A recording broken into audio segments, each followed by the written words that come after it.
So the other day, I was trying to explain to somebody what hardtack is, who had never heard of it. Hardtack, of course, being the infamous substance used during the early modern period by seafarers and mariners. It was basically like a disgusting type of bread with very little nutritional value that was made out of rocks and sawdust. And along with whiskey, it was primarily the only ration available on those disgusting old sailing ships. So, as I'm trying to explain what hardtack is to this person, I bring up Columbus, and I say, it's the type food that Columbus would eat during his voyage.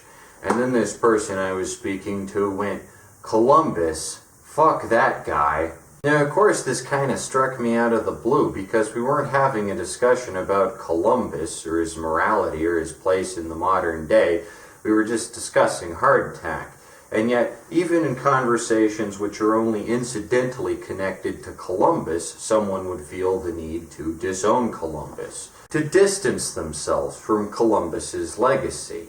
If I was a grifting right-wing sellout like Ben Shapiro or Dennis Prager, then I would claim that Columbus has been cancelled by the woke mob. But as a leftist, I think it's worth investigating this phenomenon. Why do people feel the need to diss Columbus as much as possible? I also feel that the so-called canceling of figures like Columbus can teach us a lot about what cancel culture really means in the modern era. And furthermore, I'd like to connect historical figures like Columbus to modern-day media outlets like the Daily Wire, who actively profit on perpetuating a narrative of cancel culture which I feel is ultimately false. Let's get into it. Columbus visited other islands near San Salvador, looking for the great wealth of India. And then he and some of his men returned to Spain. Hooray! Hooray for Admiral Christopher Columbus! Columbus had no trouble getting ships and men for his second voyage.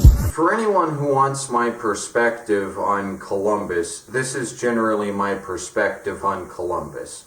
Columbus was neither the greatest guy who ever lived or the worst guy who ever lived. He was definitely somewhere in between. Columbus, as I see it, was kind of a hapless idiot who stumbled into notoriety by sheer coincidence. He didn't want to get to America, but he happened to cross America, and because of that, his name was associated with America for over 500 years, and within the last 100 years or so, he's been associated with stuff like colonialism, racism, the eradication of indigenous people, etc. This is an interesting legacy, because for such a long time, Columbus was hailed as this bold pioneer, this explorer of the seas, and now it seems everybody hates Columbus. Nobody likes the guy anymore. I'll be honest here. When I first heard that Columbus wasn't so popular anymore, my initial response was, how dare people disrespect my childhood hero, Christopher Columbus, who I used to watch 5-minute animated short cartoons on VHS about. But it was then that I thought about it and realized, yeah, I probably don't have that much in common with this random drunk Italian sailor from 500 years ago. His perspective and worldview is probably pretty fucking alien to me. Like, if Columbus time-traveled here today, he'd probably disagree with everyone on a whole bunch of shit, because he's 500 years ago. Like, what the fuck do I, as a modern-day American, have in common with this colonialist Italian from 1492? At the same time, I think it's unfair to assign Columbus the entirety of the blame for colonization, which has been an ongoing 500-year process. Over the course of those 500 years, America has changed so much, both as a location, a culture, a people, an identity, that I don't think it's exactly fair to say that Columbus did all of it. Take into account, for instance, Hernan Cortez, the brutal conquistador. That guy was way fucking worse than Columbus, who only went to America 3 times, only landed on one island, and was drunk most of it. Like, seriously, who do you think is a greater threat to the native people of America? 3 ships full of drunken Italians, or an entire conquistador force? By that same token, I would argue that Andrew Jackson, the president who removed entire tribes of Cherokee people on the Trail of Tears, is probably a worse figure in indigenous history than Christopher Columbus. I really don't think Christopher Columbus's impact was that grand compared to fucking Andrew Jackson. Now, this isn't to say that Columbus wasn't a giant racist, sexist, misogynist piece of shit. He probably was, but he probably wasn't Hitler either. He probably had the exact same views any random drunken Italian in 1492 would. Then, of course, there's the bizarre idea that Leif Erikson actually landed on America first, which, in all honesty, is probably true. The issue being, of course, that Leif Erikson never bothered to tell anyone, so he kind of wasted his opportunity, and that's why history doesn't recognize him as the discoverer of America. But there are a lot of people out there who just assume that because Leif Erikson was a Viking, he must have been a cool and agreeable guy, unlike this puny Italian bastard Christopher Columbus. Now, make no mistake, if Leif Erikson, a fucking Viking, came across any foreign Inuit tribes, there would have been hella bloodshed. He was probably even more of a racist than Christopher Columbus, for all we know. There's no reason to paint him as the good guy in this scenario, but I see that happen quite a bit. With all the subtlety of a Chad versus Virgin meme, the Virgin Christopher Columbus versus the Chad Leif Erikson, honestly, there's no nuance here. It's kind of strange that nobody ever shit-talks Leif Erikson to the same extent they shit-talk Christopher Columbus, even though if the reason you hate Christopher Columbus is because he initiated the process of American colonization, then technically Leif Erikson was the one who actually initiated the process and should therefore be held responsible for everything that came afterward. But you don't tend to see that happen too much, people shit-talking Leif Erikson. It's bizarre. I think part of the problem with how we view history today is that you've got to be either the worst fucking villain possible or the greatest possible hero. And that's just not how history works, because history is composed of real people and systemic problems, caught up in a world that's far bigger and more complex than they could ever hope to be. And I do think there is kind of a slippery slope between denouncing Columbus and buying into other bullshit. Like, for instance, one of my high school teachers believed that Abraham Lincoln owned slaves, which is a fucking lie with no basis in reality. It could be that she was confusing Lincoln with Ulysses S. Grant, who did at one point in time own one slave and then pretty much immediately free the guy. But Lincoln never owned any fucking slaves. That's ludicrous. I honestly have no idea where this rumor arose that Lincoln owned slaves, but when you're getting taught that in high school, that can be pretty damaging to young people to learn that, like, one of the greatest abolitionists of all time was a hypocrite, which, you know, he wasn't. Abraham Lincoln never owned any slaves, obviously. Duh. But some people believe that sort of thing. And if you do buy into fake bullshit like that, there's really nothing that can help you. At the same time, though, I do think, yeah, Christopher Columbus probably wasn't a very great guy.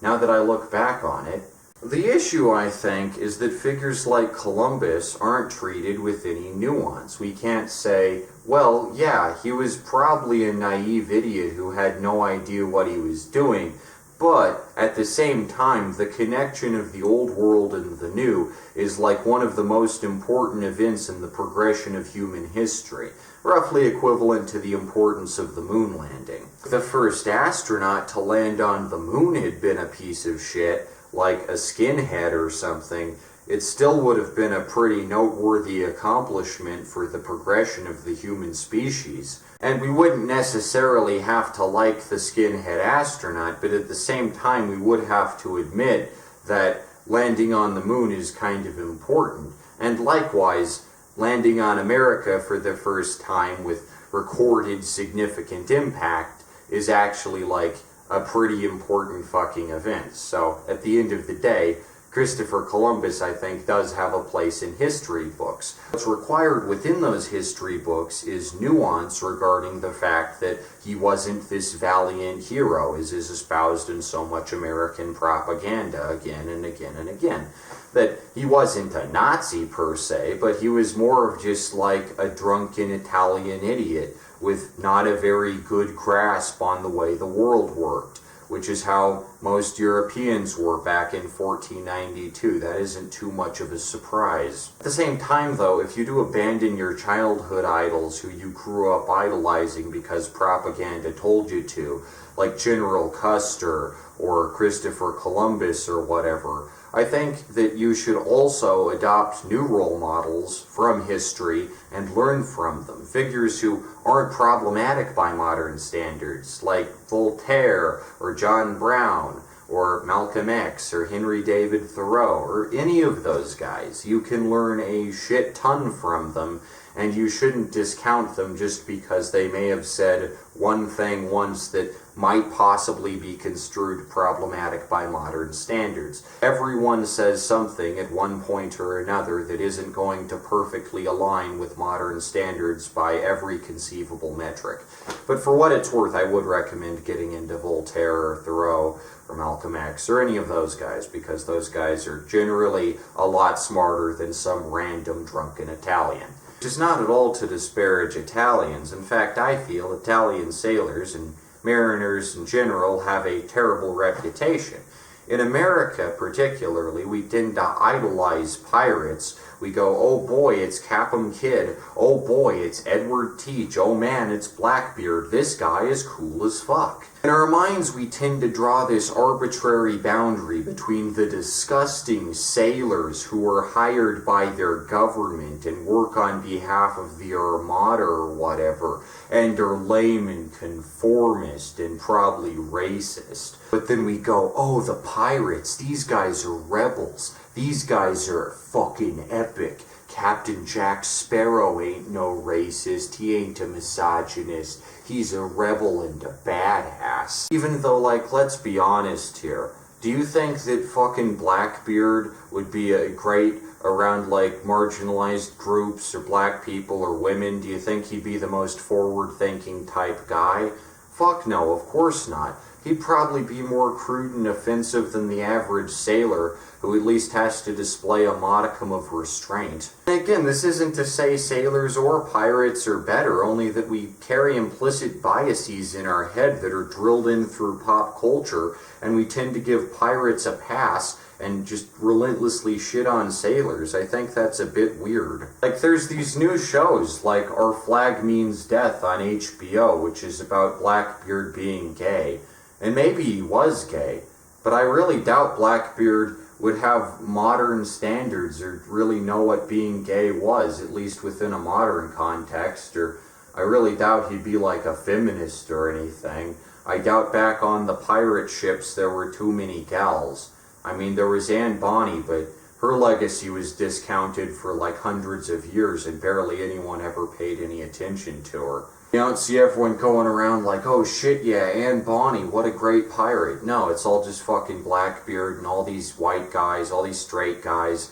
Maybe Blackbeard was gay, I don't know, but I just think it's kind of cringe to see the perpetuated idolization of pirates, meanwhile we shit on sailors for no reason. It's just a little strange. Anyway, all this is to say that there are two possible ways that you can see Christopher Columbus, and there is a third, nuanced option. Option one on how you see Columbus is that he's one of the worst people who ever lived. He killed an insane amount of indigenous people, even though in all likelihood he probably didn't. He just went back to the old world with his ship full of booze and hardtack, got drunk, died extremely young, because he did die extremely young back in those days from scurvy and shit. Option two is the stupid position espoused by right-wing grifters like Dennis Prager, which is that Columbus was a flawless god-emperor being who can do no wrong, the ultimate pinnacle of morality, who was a great, lovable guy who everyone should like forever, regardless of what he said or did. That he can do no wrong, that he was a valiant pioneer of the seas, a warrior to whom we all owe our lives. We have an immutable debt of gratitude towards Christopher Columbus, and those who besmirch his name are engaging in blasphemy against the country of America, even though Columbus never had any fucking idea that the current country of America, the United States as we know it, would ever come to exist in any capacity, and he has no actual connection with this country. The third, extremely nuanced option, which I think is the position that people ought to adopt generally, is that Columbus wasn't the best guy. In fact, he was probably a foul-mouthed old sod. But at the same time, as an American who enjoys living in America, I do like this country. I wouldn't want to live in an alternate history where America didn't exist and I had to live in Europe and eat nothing but onions and hardtack. So, while I am glad that America was found and people were able to exchange things like delicious vegetables such as corn and tomatoes, I am still willing to acknowledge that colonization is bad and that figures like Hernan Cortez and Andrew Jackson are actually, seriously evil, but that because they weren't the first to find America, because they got in later on the action, Columbus gets most of the shit in a modern context. People don't really pay any attention to Columbus the guy, who, in all honesty, was a relatively insignificant footnote, and they tend to conflate Columbus's name with colonialism as a whole. And I just think that's a little goofy, considering that Columbus, all things considered, didn't have a very big impact besides being the first person to step foot on America. Not the American continent, of course, mind you, because keep in mind this is a nuanced viewpoint, just an American island, but that still counts as America. At the same time, however, because he didn't step foot on the American continent first, he can't really be held responsible for what happened on the American continent, which is a completely separate thing that happened over hundreds and hundreds of years. And if we don't celebrate Columbus Day anymore, I don't really give a fuck. It's not exactly a holiday that I go bananas for, per se. So, within this framework, we have three ways of looking at Columbus. Option A, as a bad guy. Option B, as a good guy. And option 3, as a real human person. And I choose option 3. Here's the thing, though. While the right wing, PragerU and Daily Wire and all that type of shit, will only ever choose option 2, that Columbus was this valiant hero, I don't think the left, in general, exclusively chooses option 1. I do think that the left, in general, is far more capable of viewing historical figures in a nuanced fashion than the right, and that's because the left is capable of critical thought. Within Dennis Prager's narrow framework, if you talk shit about Columbus, you're being anti-American. If you talk shit about Robert E. Lee, you're being anti-American, even though Robert E. Lee actively fought against America. Dennis Prager doesn't even know what fucking country he lives in. I think in general, I could probably say exactly what I just said about Columbus to any leftist, and they wouldn't get triggered or offended. They might correct me on a few minor errors I've made in my historical analysis. They might say, hey Nick, you're wrong about so-and-so. Columbus actually did so-and-so, and here's my research. And that'd be all well and good. But on average, I think a leftist is capable of more nuanced views than a right-winger.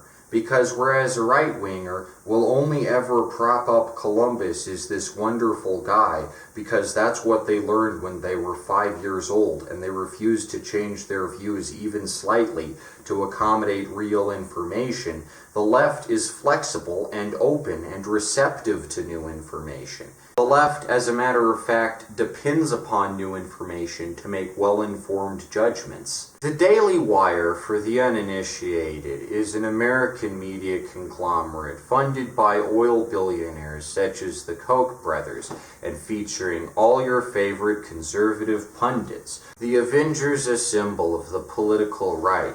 Figures like Ben Shapiro, Steven Crowder, Jordan B. Peterson, Stephen Molyneux, Dave Rubin, Tim Pool, Candace Owens, etc. What's really interesting about the Daily Wire is that it claims to be a safe haven for free speech, even though it's an extremely insular echo chamber where everyone constantly agrees with each other about absolutely everything.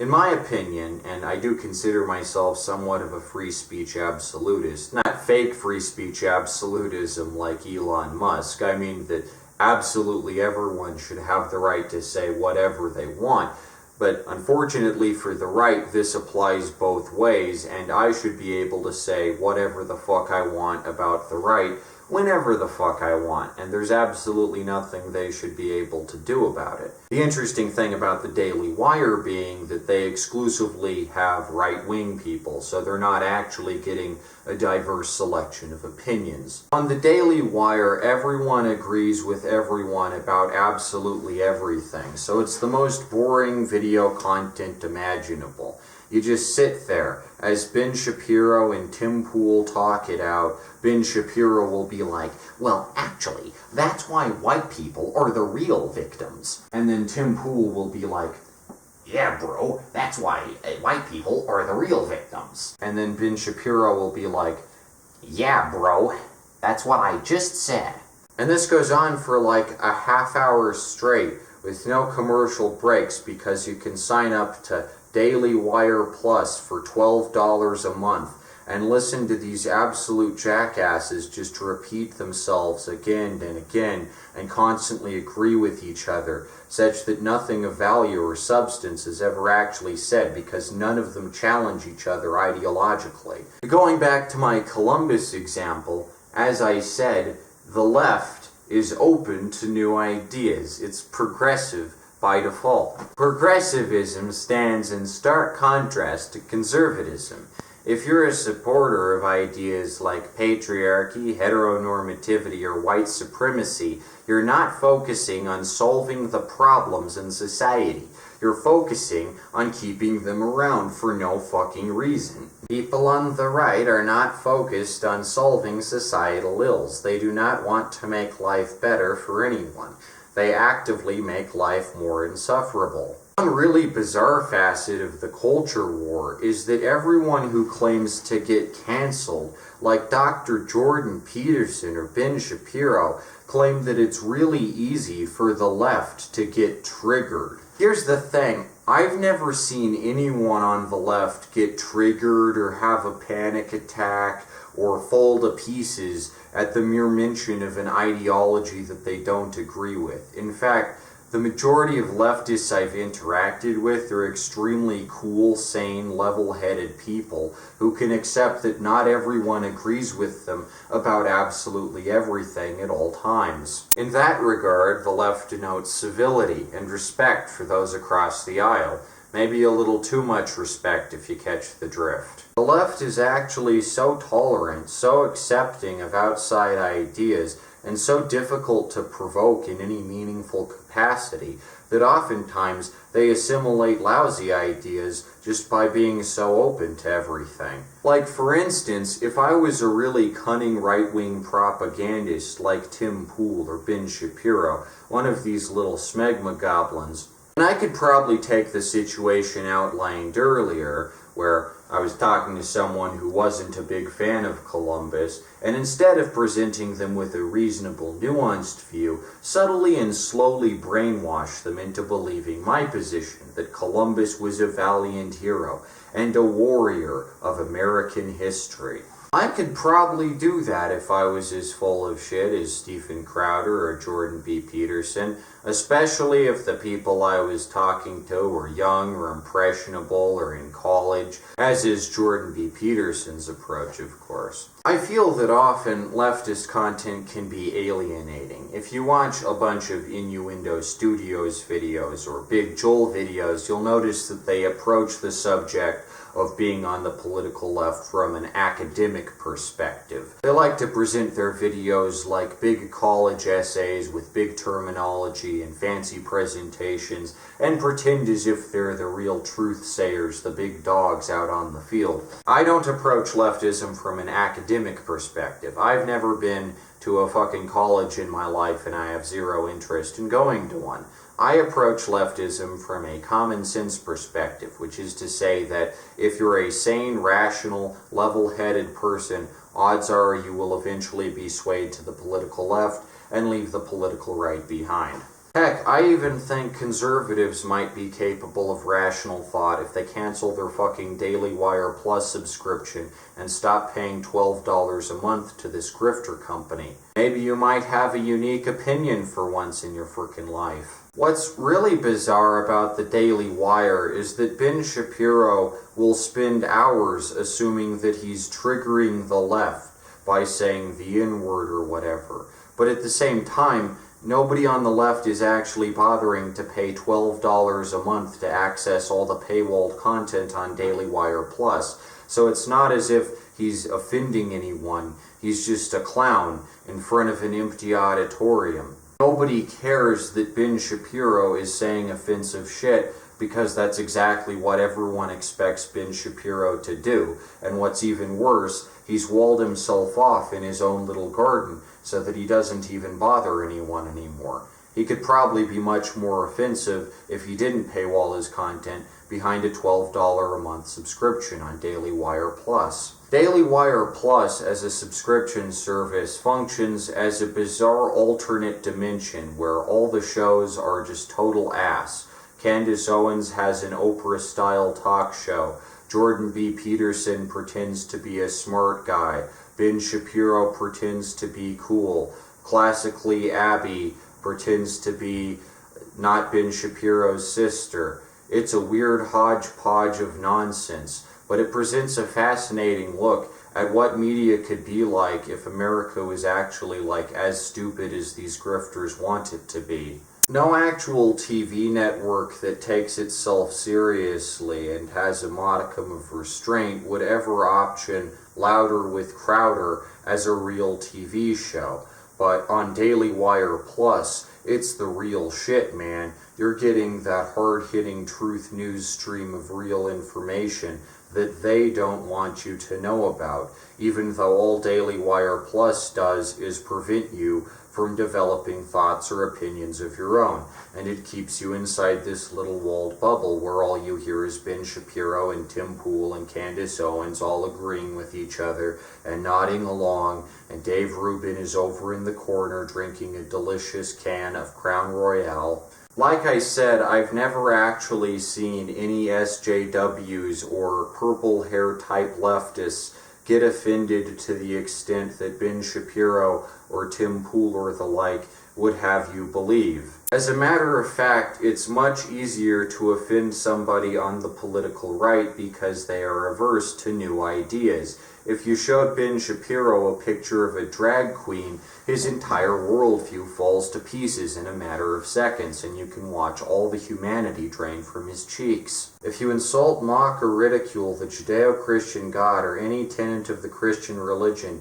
in any capacity, the entire political right crumbles into an insecure little shard of glass. If I were to draw a really funny, witty, smart, satirical political cartoon about a statue of Robert E. Lee getting chunked down and broken into tiny little pieces and sold to a construction company for concrete material, I doubt the political right would be none too happy about that. They'd probably infringe upon my free speech and tell me that that's insensitive and I shouldn't make that. If I were to attack notorious neo-Nazi scumbag alt-right shitwad cartoonist Stone Toss by drawing a cartoon where an angry mob tosses a bunch of stones at him in a visceral manner, the political right would be like, "That's too graphic, Nick.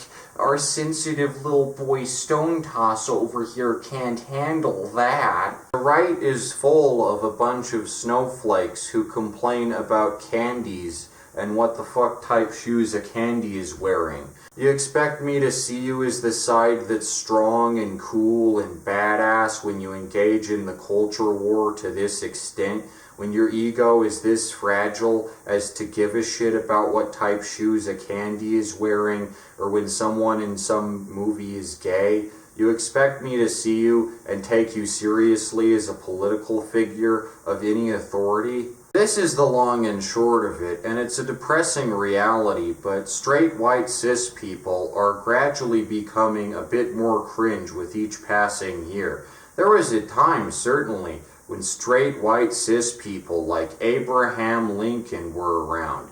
Them were the days back when you could be a straight white cis guy like Abraham Lincoln and still be a total awesome badass with great ideas. But those days are swiftly coming to an end.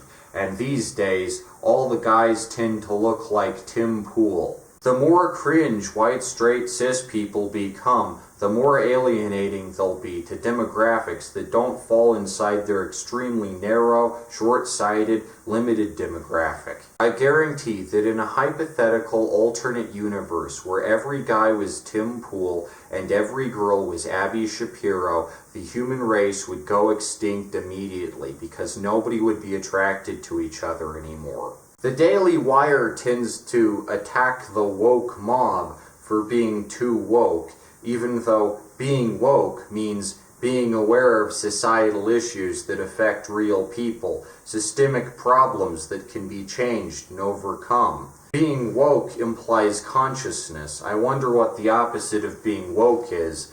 I guess being deliberately ignorant and comatose. I guess just plugging your fucking fingers in your ears. This is the opposite of woke here. I'll fully admit that I'm woke as fuck. I'm one of the wokest jackasses you're ever likely to see, and I don't know who wouldn't want to be woke. I don't get why being woke is such a bad thing. I prefer being woke.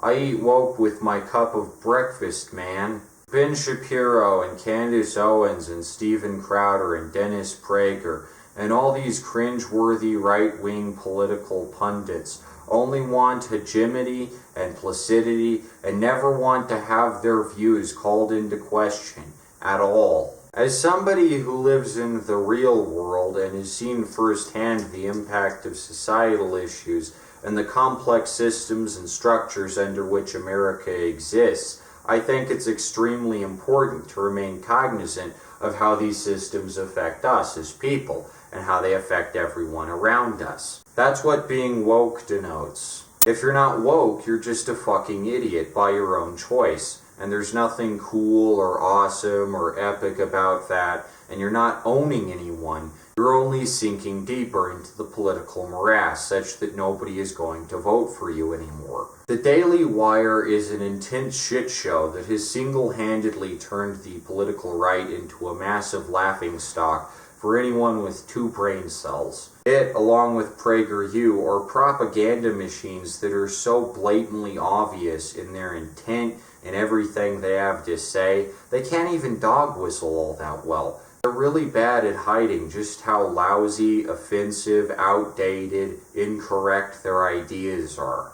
You will learn absolutely nothing by paying $12 a fucking month to Daily Wire Plus so that you can watch the Candace Owens show or the Jordan B. Peterson 3-hour mini-documentary spectacular extravaganza. There is no discussion to be had, no actual ideas are exchanged, because it's not like Ben Shapiro is ever going to invite Noam Chomsky on his show. It's just not ever going to happen. Because Ben Shapiro damn straight knows that if Noam Chomsky came on his show, Noam Chomsky would completely own him in like 30 seconds or less. And Ben Shapiro can't have that because he can't have his ego damaged.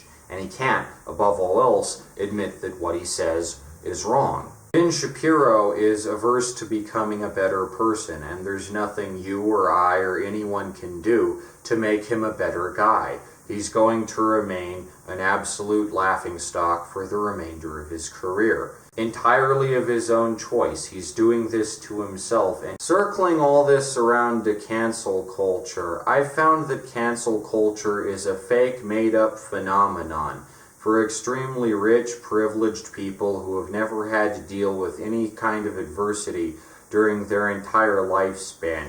They use this term cancel culture to pretend as if they're some sort of victimized or marginalized group. You see it with figures like Kanye, you see it with figures like J.K. Rowling or Justin Roiland, and all I have to say is, if you have such a low opinion of yourself that you feel the need to jump to the defense of these extremely privileged celebrities who have enjoyed decades and years of immense success and getting invited to every Grammys and living in these opulent mega mansions, tens of millions of dollars, and just now finally facing some real consequences. If you have that low an opinion of yourself, what do you gain from coming to the defense of these people?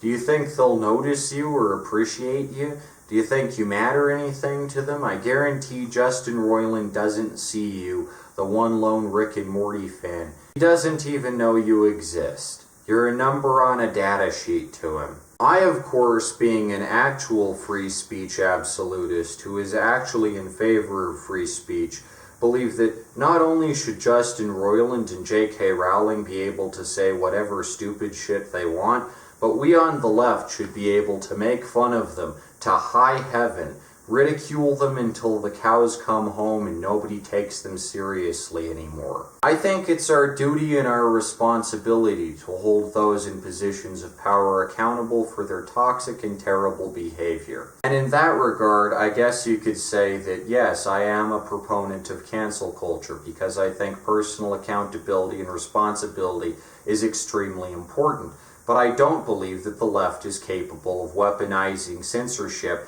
nearly to the same extent that the right-wing establishment is. I don't think getting banned on Twitter is really comparable to McCarthyism back in the 1950s, where if you were so much as a suspected communist, you'd get blacklisted from every film. Dorothy Kamingor, the girl from Citizen Kane, she was suspected of being a communist.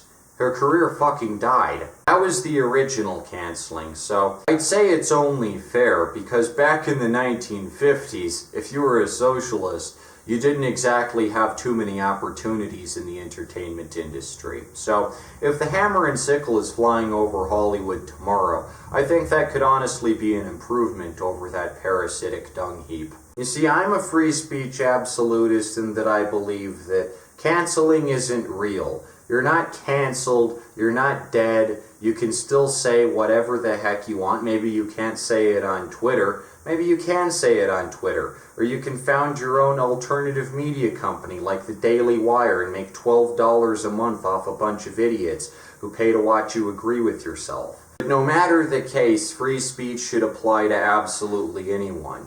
And that means that I can make fun of Ben Shapiro and Candace Owens and Jordan Peterson as much as I want, for as long as humanly possible. Because these people do real harm to modern society and political ideology. As a professional satirist, I wouldn't feel right making fun of marginalized groups like the LGBTQ community to which I belong, or racial groups. I feel it's much more important to hold privileged mega-millionaires and political figures in significant positions of power accountable for all the stupid things they say. See, at the end of the day, if I'm ever canceled by any small faction of the left for something I say or do, I'll be a mature adult about it and recognize that whoever cancels me doesn't represent the entirety of the left as a political ideology, and that most leftists are extremely level-headed, sane, rational people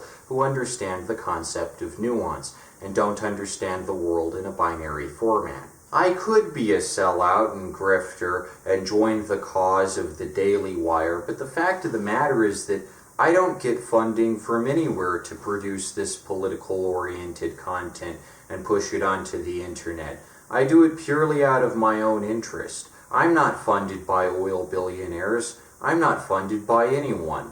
I make this stuff purely because I find it interesting. And in that regard, my interest in politics is genuine, unlike Jordan B. Peterson, who's been writing this grift for 20 years straight and doesn't actually believe in anything anymore, and just looks tired all the time. Ultimately, if disowning Columbus and not viewing Columbus as a valiant warrior hero is what's necessary to be accepted as a sane, modern, rational person in the year 2023, then by all means, I can stop idolizing Columbus and accept that he was a flawed guy with a lot of lousy ideas, and by modern standards, he wouldn't be considered a normal person. That's perfectly within the realm of possibility for me because I'm able to learn and grow as I develop, and the right is not. They'll always view Columbus as the perfect guy. You could say that Columbus has been canceled, or you could say that we just tend to view him differently these days, and that's alright because the passage of time is unavoidable, and as things change, people see shit differently. Historical optics are gradually altered. That's unavoidable. It's going to happen whether Ben Shapiro wants them to or not. It's not the 1950s anymore, and they can't keep this going for too much longer. They'll probably run out of oil billionaire funding soon. You might say, well, Nick, you're only in favor of political correctness and cancel culture to be popular. And maybe that's true. I do want to be viewed by future generations in a favorable light. After I die, all I'll really have to go on is how people view me, and whether or not they like me, and whether or not I'm on the correct side of history. And if disowning Columbus or Kanye or J.K. Rowling is all that's necessary not to be seen as a bad guy in the future, then by all means, I'll do that. I don't care about these big popular people. I don't really give a shit. What the fuck? I'm not them. I don't really care. I know for a fact that political pundits like Steven Crowder or Ben Shapiro aren't going to be viewed favorably in the future. In future museums, archaeologists will put the Daily Wire in the Freak Show exhibit. And I do hope that future generations view me with as much nuance and understanding as I afford to figures of the past. You know, I'm sure there's some views that I hold today that won't exactly be seen as the most up-to-date, up-to-speed, trendy, hip shit in the future, and that's okay, because I currently exist in the present. That's just how time works. But I hope to leave a message to future generations that I'm not that bad a guy, and all things considered, if not liking Columbus or not liking Justin Roiland or whatever is all that's necessary to be seen as popular and epic, then by all means, I don't like Justin Roiland, I don't like Kanye,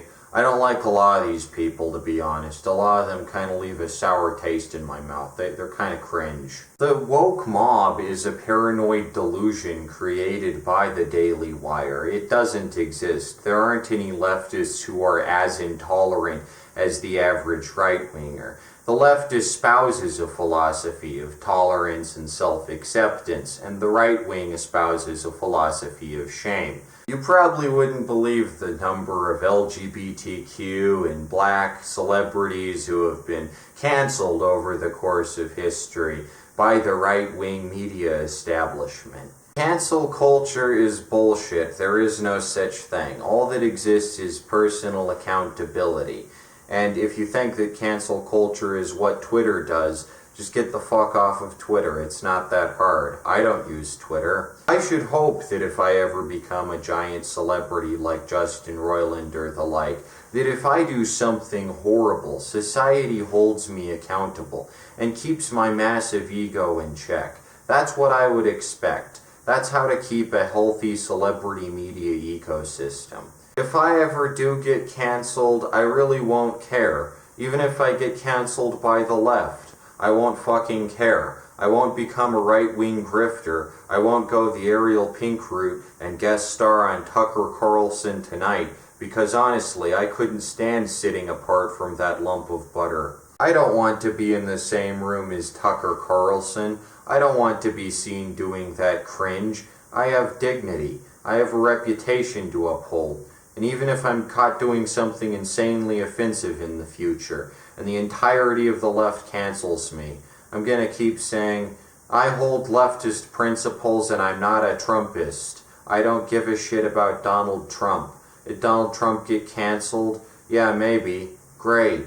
Let's cancel more of these bozos. In all honesty, I'm probably a lot more gung-ho about this so-called cancel culture thing than like 98% of the left.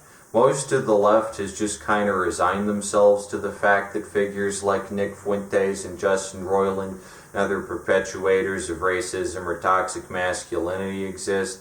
But I happen to be a satirist, and it's my role as a satirist to hold people in ungodly positions of power accountable for their rotten, lousy behavior, and make sure that the general public is aware about the people they support. As a satirist, it's my duty to lampoon the upper crust, and I don't care who gets trampled on my mission. I will make fun of figures like Ben Shapiro and Justin Roiland and Kanye until the flippin' cows come home, because they're laughing stocks, devoid of ideological grounds. While doing research for this video, I found out that Ben Shapiro is in fact an attorney.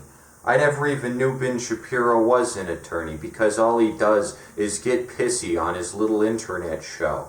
I can't imagine somebody like that getting a law degree, but quite frankly, I don't care that Ben Shapiro is a lawyer. And as a satirist, I shouldn't have to care about getting sued for all the funny shit I say. But I'm sure that Ben Shapiro would file a trivial, frivolous lawsuit against me if I dared to insult his credibility or his fantastic character. See, I guess that's a difference between me and these celebrities who are so far up the ladder they've convinced themselves that they deserve the universal respect of everyone, no matter what deranged shit they say. I don't believe in filing lawsuits just because somebody hurts your feelings. As a satirist, I wouldn't want that on myself, and I wouldn't want it on anyone else. I think the mark of someone who's smart, clever, talented, witty, funny is whoever can roast their opposition the best. Not whoever can sue their opponent to the ground because they have a shit ton of money and they have a law degree from PragerU. That's the thing, is like Justin Roiland, after being exposed as the true monster he is, insists upon not being disrespected. And I'm sure the right wing would back him in that. And I'm sure that from this moment going forward, Justin Roiland will become a lot more of a right-wing grifter and probably appear on Tucker Carlson tonight. Because once you get this persecution complex, once you get the idea that you're the victim of the woke mob, you're a lot more likely to abandon your morals. Figures like that, figures like Kanye, are confused that people don't like them after they say all kinds of deranged shit. And in the mind of the right wing, there's nothing that Kanye could say that would be so outrageous as to warrant cancellation. There's nothing that Kanye can do that would make him less than perfect because he's a celebrity. And in the extremely limited, unnuanced, basic kindergarten baby perspective of the Daily Wire, celebrities like Christopher Columbus and George Washington and General Custer are all perfect people, and Eisenhower and Reagan, and everyone is just a perfect person, unless you're John Brown, in which case you're a bad guy because you're an abolitionist and John Brown's a bad guy. But Robert E. Lee, he's a great guy, because it said so in my 1900s history textbook that I've never bothered to update. This is just a viewpoint completely devoid of thought, or effort, or nuance. There's no meat on the bone to it, and I refuse to participate in it because it's vapid, pandering slop. I aim to become one of the major proponents of cancel culture going forward. Choo-choo, all aboard the Cancel Express, full steam ahead. No, I'm just kidding. I could really give less of a shit which celebrities are held accountable for their depraved, monstrous actions and which ones aren't. All I can really do is sit on the sidelines and point and laugh. I'm not an attorney or an academic or a Daily Wire correspondent. I don't have anywhere near the levels of power and prestige that someone like Steven Crowder or Ben Shapiro has. I don't have access to the millions of audience that those guys got. But I don't need access to the millions of audience that those guys got. Because I got you. And you're the only one who matters. I guess you could say that at the end of the day, the difference between the right and the left is that the right is stupid and the left isn't. The right wallows in deliberate ignorance and falsehoods while the left is not. It's really about as simple as that. But of course, as with everything, there is nuance here. Sayonara, suckers.